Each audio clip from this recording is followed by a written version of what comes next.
Para kumalap ng dagdag ebidensya, mahigit 8 oras hinalughog ng mga otoridad ang bahay ng mag-asawang itinuturong mastermind sa pagkamatay ng babaeng pulis at kanyang anak nitong Enero. May unang balita si Bea Pinlac.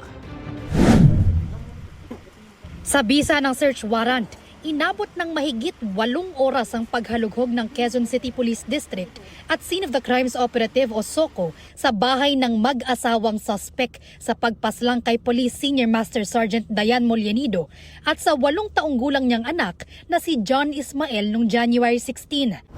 Kasama ng mga otoridad sa paghalughog ang mismong nanay at kapatid ng lalaking suspect. Kakalap pa po tayo ng mga additional evidence. Kasi po may mga revelation, yung witness natin, mas specific na yung revelation niya kung saan yung bala na punta, yung sopa, doon na barel, at pinasok yung cadaver doon sa stock room at kung saan nilagay yung barel. Very specific yung search warrant. Magkanda kami ng search para makuha yung mga fluids, mga dugo, mga traces of evidence like hair follicles,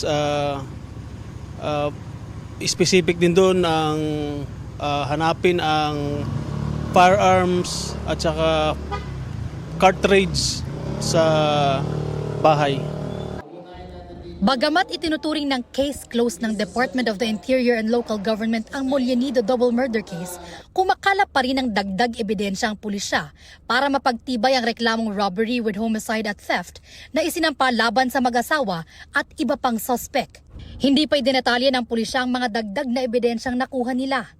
Nakatakda raw magsumite ng counter affidavit ang mag-asawang suspect sa Lunes. Naudlot ang preliminary investigation ng mga suspect noong Miyerkules matapos umatras ang kanilang abogado sa kaso. Pinag-aaralan pa ng PAW kung yung case folder para sumagot po sa February 16. Kinumpirma naman ng mga abogado ng dating asawa ng biktima na si Police Senior Master Sergeant John Mollenido na nakatanggap na ang kanilang kliyente ng sabpina kaugnay sa reklamong obstruction of justice na isinampa sa Office of the City Prosecutor ng Malolos, Bulacan. Tumanggi munang magbigay ng dagdag na pahayag ang mga abogado ni Mollenido habang gumugulong ang investigasyon. Handa naman daw makipagtulungan ang kanilang kliyente sa mga otoridad kaugnay nito. Ito ang unang balita. Bea Pinlac para sa GMA Integrated News. Kapuso, huwag magpapahuli sa latest news and updates. Mag-iuna ka sa balita at mag-subscribe sa YouTube channel ng GMA Integrated News.